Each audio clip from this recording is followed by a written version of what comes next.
आज आपण उजरगडला एक ऐतिहासिक ठिकाणी आपण इथं सगळेजण जमलो.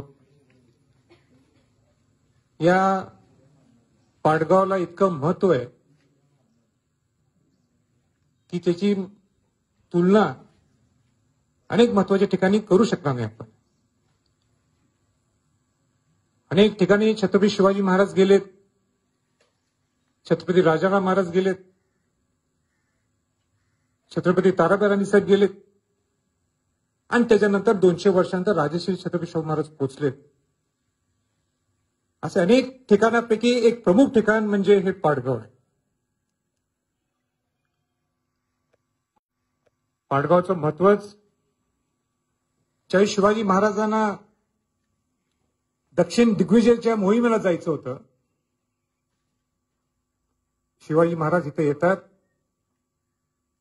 मौनी महाराजांचं दर्शन घेतात, आशीर्वाद घेतात आणि दक्षिण दिग्विजयाला पुढे निघतात. दक्षिण दिग्विजय किती यशस्वी झाले हे सर्वांना ज्ञात आहे.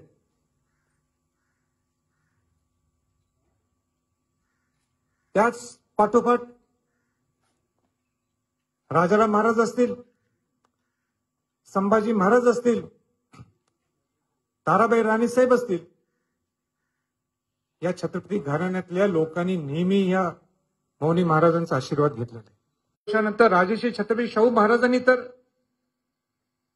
वेदोक्त प्रकरणाच्या नंतर हे मुख्य पीठ मराठ्यांचं हे जाहीर केलं किंवा इथं बसवलं आणि शास्त्र जगद्गुरु हे गुरु हे प्रस्थापित केले शाहू महाराजांनी आणि मराठाने खऱ्या अर्थाने गुरु त्यावेळी निर्माण करून दिला राजश्री शाहू महाराज. एवढं महत्व आहे या पाडगावला.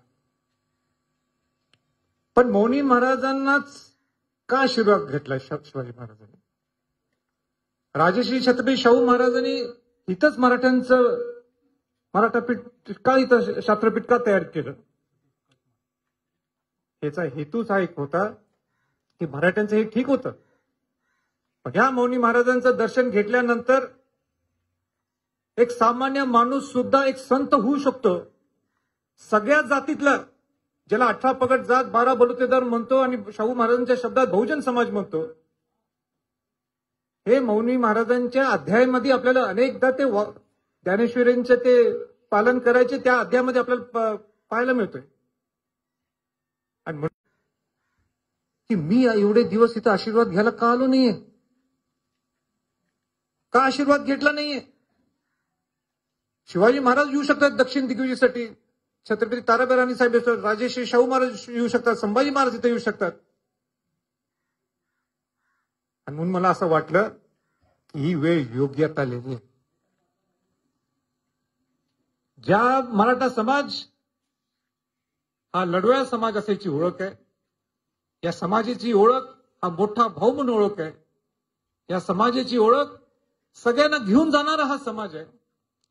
आज एक 20% श्रीमंत वर्ग जर सोडला तर 80% मराठा समाज हा वाईट हलाखीच्या परिस्थितीतून जायला लागलेला आहे.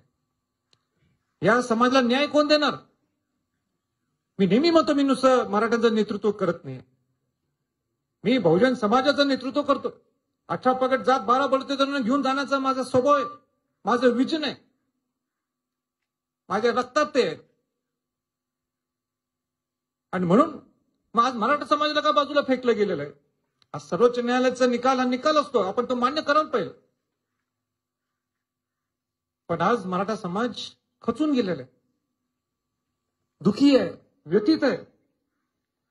आणि हा आवाज आपल्या सगळ्या मराठा समाजाने परत एकदा आपण सर्वोच्च न्यायालयाचे पण पोहोचवण्यासाठी. मगाशी सचिन बोलता बोलता म्हटला की राजेंना कोणतरी केव्हा ते विरोध करतात. मी त्याच्याकडे काही बघत नाही सचिन, माझं काम करणे. त्यावेळी शिवाजी महाराजांना विरोध झालाय, तारा राणीने विरोध झालाय, संभाजी महाराजांना विरोध झालाय, राजा महाराजांना विरोध झालाय आणि काय राजश्री छत्रपती शाहू महाराजांना सुद्धा विरोध झाला. मग शाहू महाराज थांबले का? असे सगळे चारी छत्रपती घराण्यातले लोक अजिबात थांबले नाहीत.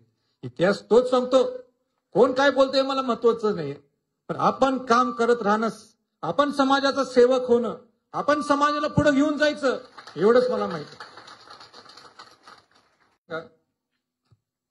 40 वर्ष हा मराठा समाज आपला लढा द्यायला लागला, आपल्याला आरक्षण मिळवून देणं. कोणाच्या आडवा गेला नाहीये. आज परिस्थिती अशी निर्माण झाली म्हणून आज समाजाच्या व्यथा आज बाहेर यायला लागलेले आहेत, आक्रोश बाहेर यायला लागलेले.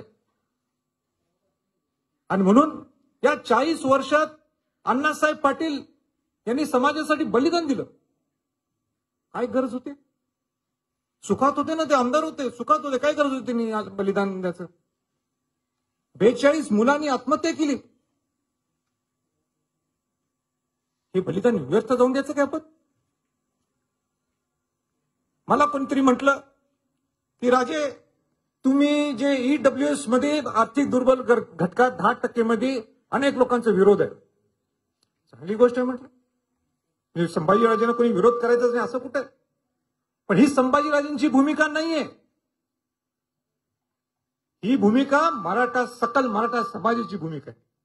मी त्यांचा नुसता आवाज हा मुख्यमंत्र्यांच्याकडे आणि त्यांच्या सर्व लोकांच्या पण पोहोचवला. या सकल मराठा समाजाचं म्हणणं काय होतं? त्यांचं म्हणणं साधं की राजा, 40 वर्ष आमचा समाज लढा द्यायला लागलेला आहे. आज दुर्दैवाने सर्वोच्च न्यायालयात आपल्या एससीबीसीच्या आरक्षणाला कोर्टात तिथं सर्वोच्च न्यायालयाने सांगितलं की तुम्ही ऑलरेडी आरक्षण खाली घ्यायला लागलंय 10%चं, त्याचा फायदा घ्यायला लागलाय तुम्ही, मग इकडे कशाला मागायला लागलाय? याचं उत्तर आहे काय त्यांच्याकडे? मी सांगून लिहून देऊन देत समाजाला लिहून देऊन देत. काय होणार नाही, हाय ते मी ते घेऊन टाकू, पुढचं पुढं बघू. याची जबाबदारी ते घेणार आहेत का? आम्ही प्रश्न करतो त्यांना. समाज विचारून देते ना, किंवा समाजाला लिहून देऊन देते. माझी काय हरकत आहे? मी समाजासाठी लढतोय. माझा कुठला वेगळा स्वतःचा संभाजीराजेंचा अजेंडा नाहीये.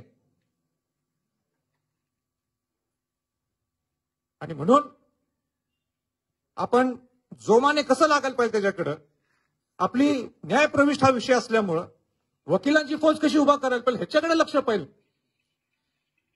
ते सुपर न्यूमररीचा मी जो विषय मांडलाय तो पर्याय आहे, पण तो अजूनही सिद्ध होत नाही की ते आपण घेऊ शकतो काय नाही.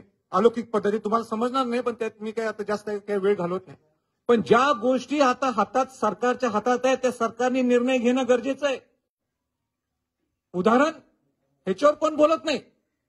ईएसबीसीच्या वेळी अनेक लोकांनी परीक्षा दिल्या नोकऱ्याच्या संदर्भात, नियुक्त्याच अजून झालेल्या नाहीयेत. पण सर्वोच्च न्यायालयाने निकाल केव्हा दिला? 9 सप्टेंबर 2020ला. तोपर्यंत या 5-6 वर्षात किती लोकांना नियुक्त झालेले आहेत, पण त्यांच्याकडे नोकऱ्या म्हणजे नियुक्त म्हणजे परीक्षा दिल्यात सगळ्या. नुसतं हातात सर्टिफिकेट द्यायचं आणि ते नोकरी रुजू होते. तलाठी असू नये आणि अनेक लोकांचे आहेत सगळे. यांना द्या ना तुम्ही नोकऱ्या. या राज्य शासनाचा विषय, हा काय सेंट्रल गव्हर्नमेंटचा विषय नाहीये. देऊन टाका त्या लोकांना नोकऱ्या. जे हातात आहेत ते आपण देत नाही. किती दुर्दैव आहे. ह्याच्यावर कोण बोलतच नाही. का बोलत नाही? माझी सर्व पुढाऱ्यांना विनंती आहे, मराठा समाजाच्या लोकांना, की ह्याचा आवाज उठवा तुम्ही. नुसतं ईडब्ल्यूएस नको, ईडब्ल्यूएस पाहिजे. ह्याच्यावर चर्चा कशाला पाहिजे? आणि म्हणून हे विषय तुम्हाला का सांगितलं सगळ्या बंधू? सगळ्यांनी हात पुढे करायला. बोला छत्रपती शिवाजी महाराज की. मी आज छत्रपती शिवरायांच्या साक्षीने मराठा शास्त्र जगद्गुरु पीठासमोर अशी शपथ घेतो की माझ्या आयुष्यात आलेल्या कोणत्याही सामाजिक, आर्थिक, कौटुंबिक विवेचनेतून मी आत्महत्या करणार नाही. माझ्या मराठा पूर्वजाप्रमाणे प्रत्येक संकटाचा मी समर्थपणे मुकाबला करेन.